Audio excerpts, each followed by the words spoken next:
Hi hello ಎಲ್ರಿಗೂ ನಮಸ್ಕಾರ. Welcome back to my YouTube channel. ಇವತ್ತು ಶುಕ್ರವಾರ ಬೆಳಗ್ಗೆ 4:15ಗೆ ಎದ್ದು ನೋಡ್ರೆ ಫುಲ್ ಇನ್ನೂ ಕತ್ತಲಾಗಿತ್ತು. ನೀವು ನೋಡಿದ್ರಿ ಅನಿಸುತ್ತೆ. ಇಲ್ಲಿ ಮನೆ ಪಕ್ಕದಲ್ಲಿ ಒಂದು ಹುಣಸೆ ಮರ ಬೇರೆ ಇದೆ. ಅದ್ರ ಹತ್ರ ಬೆಳಗ್ಗೆ ಎಷ್ಟೊತ್ತಿಗೆ ಎದ್ಬಿಟ್ಟು ಬರೋಕ್ಕೆ ಭಯ ಆಗುತ್ತೆ. ನನಗೆ ಏನೋ ಗೊತ್ತಿಲ್ಲ, ಒಟ್ಟು ಭಯ ಆಗುತ್ತೆ. ಸೊ ಹಂಗೆ ಎದ್ಬಿಟ್ಟು ಒಂದು ರೌಂಡ್ ವಾಕಿಂಗ್ ಹೋಗ್ಬಿಟ್ಟು ಮುಗಿಸ್ಕೊಂಡೆಲ್ಲ ಬಂದು ಮನೆ ಕ್ಲೀನಿಂಗ್ ಸ್ಟಾರ್ಟ್ ಮಾಡಿದೆ. ಶುಕ್ರವಾರ ಅಂದರೆ ಪೂಜೆ ತಿಂಡಿ ಮಕ್ಕಳು ರೆಡಿ ಮಾಡೋದು ಎಲ್ಲ ತುಂಬ ಲೇಟಾಗಿ ಹೋಗುತ್ತಲ್ವ. ಸೊ ಹಾಗಾಗಿ ಬೇಗ ಎದ್ದು ಎಲ್ಲ ಮಾಡಿಕೊಂಡ್ರೂ ಟೈಮ್ ಎಷ್ಟಿದ್ರೂ ಸಾಕಾಗಲ್ಲ ಹೆಣ್ಮಕ್ಳಿಗೆ.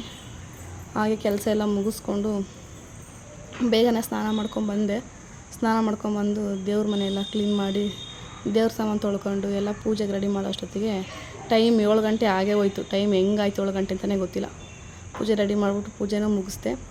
ನನ್ನ ಹಸ್ಬೆಂಡು ಮಕ್ಕಳೆಲ್ಲ ಇನ್ನೂ ಮಲ್ಕೊಂಡೇ ಇದ್ದರು. ಅವ್ರನ್ನೆಲ್ಲ ಎಬ್ಬಿಸ್ಬಿಟ್ಟು ಬೇಗ ಫ್ರೆಶ್ ಅಪ್ ಆಗ್ಲಿಕ್ಕೆ ಹೇಳಿ, ಇನ್ನು ನನ್ನ ತರಲೆ ಮಗಳಿನ ಎದ್ದೇ ಇರಲಿಲ್ಲ. ಅದಿದ್ದರೆ ಬೆಳಗ್ಗೆ ನಾನು ಕೆಲಸ ಮಾಡೋಕ್ಕೆ ಹೋಗ್ಬಿಡ್ತಿಲ್ಲ, ಪೂಜೆ ಮಾಡೋಕ್ಕೆ ಹೋಗ್ಬಿಡ್ತಾ ಇರಲಿಲ್ಲ. ಹಂಗೆಲ್ಲ ಇದು ಮಾಡ್ಕೊಂಡು ಎಲ್ಲರನ್ನೂ ಎಬ್ಬಿಸ್ಬಿಟ್ಟು ನಾನು ಪೂಜೆ ಎಲ್ಲ ಮುಗಿಸಿ ನಾನು ಕಿಚನ್ ಕಡೆ ಬಂದೆ.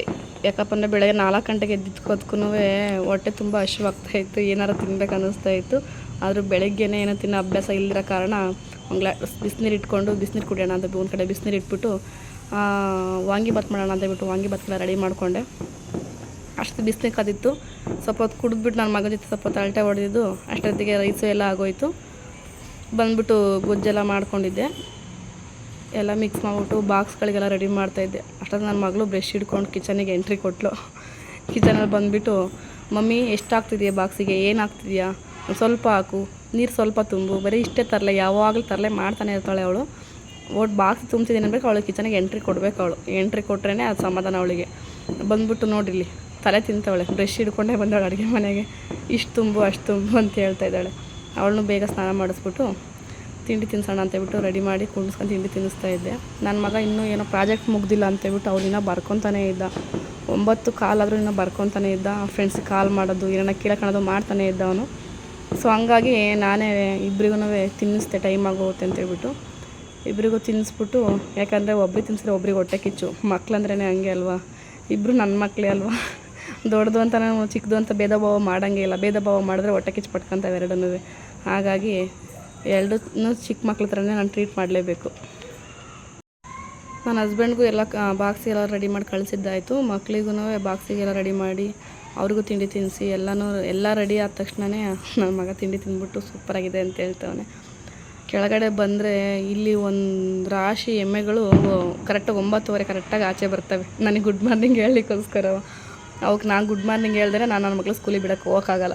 ಯಾಕೆ ಅಂದರೆ ಅಡ್ಡ ಬಂದುಬಿಡ್ತಾವೆ, ನಾನು ನಿಂತ್ಕೊಳ್ಳೇಬೇಕು. ಅವು ನೋಡಿಬಿಟ್ಟು ಭಯ ಇರ್ತೈತೆ. ಯಾಕೆ ನಾವು ನೋಡೋಕ್ಕೇ ಕಾಡ್ಕೊಳೋ ಥರ ಇದ್ದಾವೆ, ಎಮ್ಮೆಗಳ ಥರ ಕಾಣಿಸಲ್ಲ ಅವು. ಎಷ್ಟು ದಪ್ಪಗೆ ಉದ್ದಕ್ಕೆ ಹೆಂಗೆ ಕಾಣಿಸ್ತಾವೆ ನೋಡ್ರಿ. ಅವು ನೋಡ್ರೇ ಭಯ ಬೀಳಬೇಕು. ನಾರ್ಮಲ್ ಎಮ್ಮೆಗಳ ಥರ ಇಲ್ಲ ಅವು. ಹಾಗೆ ಇದು ಮಾಡ್ಕೊಂಡು ನನ್ನ ಮಗಳನ್ನ ಸ್ಕೂಲಿಗೆ ಬಿಟ್ಬಿಟ್ಟು ಬರೋಣ ಅಂತ ಹೋಗಿ ಅವಳು ಸ್ಕೂಲಿಗೆ ಬಿಟ್ಬಿಟ್ಟು ಬಂದೆ. ಸ್ಕೂಲಿಗೆ ಬಿಟ್ಬಿಟ್ಟು ಬಂದು ಎಷ್ಟೊತ್ತು ದಿನವಿಡೀ ಬರೀ ಕೆಲಸ ಏನಾದರೂ ಒಂದು ಇದ್ದೇ ಇರ್ತವೆ ಮನೇಲಿ ಕೆಲಸ ಮಾಡ್ಕೊಳ್ಳೋಕ್ಕೆ. ಮತ್ತು ಸಂಜೆ ಹೋಗ್ಬಿಟ್ಟು ಕರ್ಕೊಂಬಂದ್ಬಿಟ್ಟು ಇಬ್ಬರೂ ಡೈಲಿ ಇದ್ದಿದ್ದೆ ಅಲ್ವ ನಂದು ಪಾರ್ಕ್ ಕಡೆ ಹೋಗೋದು. ಹಾಗೇ ವಾಕ್ ಮಾಡ್ಕೊಂಡು ಪಾರ್ಕಲ್ಲಿ ಹೋದರೆ ಸ್ವಲ್ಪ ಜನ ಇದ್ದರು. ನನಗೆ ಆ ಕಡೆ ಹೋಗಿ ಇಂಟ್ರೆಸ್ಟ್ ಇಲ್ಲ. ನನ್ನ ಮಗ ಶೆಟ್ಲಿಗೆ ಹಾಕಿ ತೊಗೊಂಬಂದಿದ್ದ. ಇವತ್ತು ಆಡೋಣ ಬಾ ಮಮ್ಮಿ ಅಂತೇಳಿ. ನನಗೆ ಆಡೋಕ್ಕೆ ಬರಲ್ಲ ಅಂದರೂ ಬಿಡೋಂಗಿಲ್ಲ. ಸ್ವಲ್ಪ ಹೊತ್ತು ಆಡೋಣ ಬಾ ಮಮ್ಮಿ ಅಂತೇಳ್ಬಿಟ್ಟು ಅವನೇ ಟ್ರೈನ್ ಅಪ್ ಮಾಡ್ತಾಯಿದ್ದ ನನಗೆ. ಸೊ ತುಂಬ ಖುಷಿ ಆಯಿತು. ಇವತ್ತು ತುಂಬ ಎಂಜಾಯ್ ಮಾಡಿದೆ ಪಾರ್ಕಲ್ಲಿ. ಯಾಕೆಂದರೆ ನನ್ನ ಮಕ್ಕಳ ಜೊತೆ ಆಟ ಆಡಿದ್ಮೇಲೆ ಅದಕ್ಕೂ ತುಂಬ ಖುಷಿ ಇತ್ತು ನನಗೆ.